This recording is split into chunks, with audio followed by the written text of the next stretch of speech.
एक बार की बात है, एक गांव में रमेश और मोहन नाम के दो भाई रहते थे। बड़े भाई का नाम रमेश तथा छोटे भाई का नाम मोहन था। रमेश की शादी हो चुकी थी। उसकी पत्नी का नाम हेमा था। हेमा बहुत ही कुटिल स्वभाव की थी। वह हमेशा अपने पति से मोहन की बुराई करती रहती थी, लेकिन मोहन बहुत ही अच्छे स्वभाव का था। वह हमेशा ज़रूरतमंद लोगों की मदद करता था। वह जंगल में रहने वाले एक साधु को रोज़ फल व सब्जियां देने जाता था। एक बार की बात है, गांव में कई महीने तक बारिश न होने के कारण खेतों में सूखा पड़ जाता है, जिसके कारण खेतों में कोई फसल नहीं हो पाती है। फसल न होने के कारण उनके घर में अनाज की तंगी हो जाती है। एक दिन रमेश की पत्नी रमेश से कहती है, हमारे पास अब अधिक अनाज नहीं बचा है, जो था वो खत्म हो चुका है। इतना ही अनाज बचा हुआ है। इतने अनाज में हम तीनों का गुजारा कैसे होगा? दूसरी फसल तैयार होने में अभी कई महीने लग जाएंगे। क्यों ना हम मोहन को अलग कर दें, जिससे हमारा गुजारा आराम से हो जाएगा। फिर रमेश हेमा से कहता है, तुम सही कह रही हो। हमें मोहन को अलग कर देना चाहिए ताकि हम अपना गुजारा कर सकें।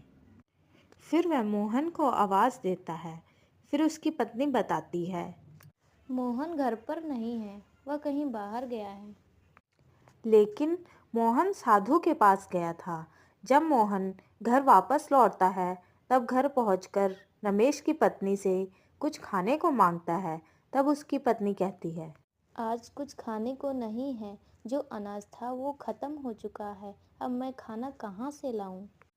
तब तक वहां रमेश आ जाता है। फिर रमेश मोहन से कहता है, अब अनाज नहीं बचा है और ना ही इस बार फसल हुई है, इसलिए तुम्हें खुद अपने खाने का इंतजाम करना होगा। मैं तुम्हें पुराना वाला खेत देता हूँ, तुम उसमें अपना गुजारा करो। और ये घर भी मैंने बनवाया है, इसलिए तुम यहाँ नहीं रह सकते। रमेश की ये सारी बातें सुनकर मोहन बहुत दुखी हो जाता है और वहां से चला जाता है।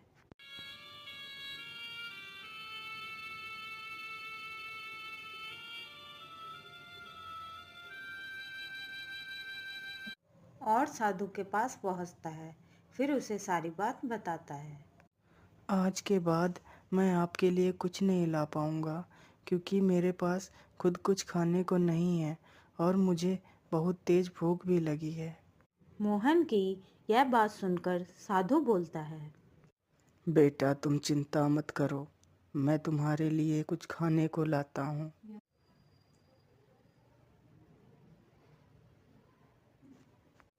फिर साधु उसे कुछ खाने को देता है और मोहन खाना खा लेता है। फिर साधु उसे एक जादुई घड़ा देता है और कहता है, बेटा, ये घड़ा लो। तुम इस घड़े के सामने अपनी जो भी इच्छा प्रकट करोगे वह पूरी हो जाएगी। लेकिन याद रखना, अगर इस घड़े के सामने अन्य व्यक्ति ने अपनी इच्छा प्रकट की तो उसकी मृत्यु हो जाएगी। ठीक है बाबा, मैं इस बात को याद रखूंगा। फिर मोहन वहां से घड़ा लेकर अपने खेत के पास पहुंचता है और घड़े से कहता है, हे जादुई घड़े, मेरे लिए एक घर बना दो। फिर घड़े के जादू से उसका बहुत सुंदर घर तैयार हो जाता है। ये देखकर वह बहुत खुश हो जाता है। फिर वह घर के अंदर जाता है।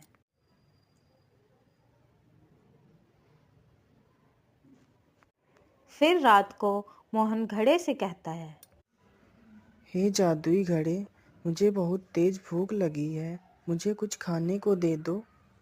जैसे ही मोहन खाना मांगता है, उसके लिए तुरंत एक खाने से भरी हुई थाली प्रकट हो जाती है। फिर वह खाना खा लेता है और सो जाता है। फिर एक दिन रमेश अपनी पत्नी से कहता है, पता नहीं मोहन इतने दिनों से कहाँ है, दिखाई ही नहीं देता। फिर उसकी पत्नी कहती है, हमें क्या मतलब है, कहीं भी रहे।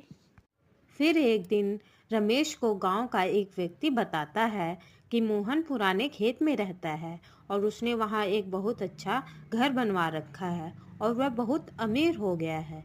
यह सुनकर रमेश चौंक जाता है और वहाँ से चला जाता है। घर पहुंचकर अपनी पत्नी को सारी बात बताता है।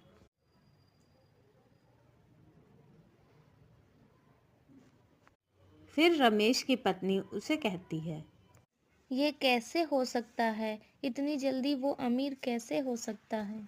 अभी कुछ दिन पहले हमने उसे अलग किया था। फिर रमेश कहता है, हमें जाकर पता लगाना होगा कि वह इतना अमीर कैसे हो गया। फिर वह दोनों रात को मोहन के घर में देखते हैं कि मोहन जादुई घड़े से खाने को मांगता है। फिर घड़े से खाने की थाली आ जाती है। यह देखकर रमेश सोचता है। अच्छा, तो ये इस घड़े से अमीर हुआ है। फिर मोहन खाना खाकर सो जाता है। फिर रमेश घड़े को चुरा कर ले जाता है और सुबह होते ही उस घड़े से कहता है, हे जादुई घड़े, मुझे बहुत सारा सोना दे दो। जैसे ही रमेश अपनी इच्छा घड़े के सामने प्रकट करता है, उसकी तुरंत मृत्यु हो जाती है। यह देखकर उसकी पत्नी जोर जोर से रोने लगती है और कहती है, हाय हाय, ये क्या हो गया आपको? हे भगवान, ये क्या कर दिया आपने? फिर वह दौड़कर मोहन के पास जाती है।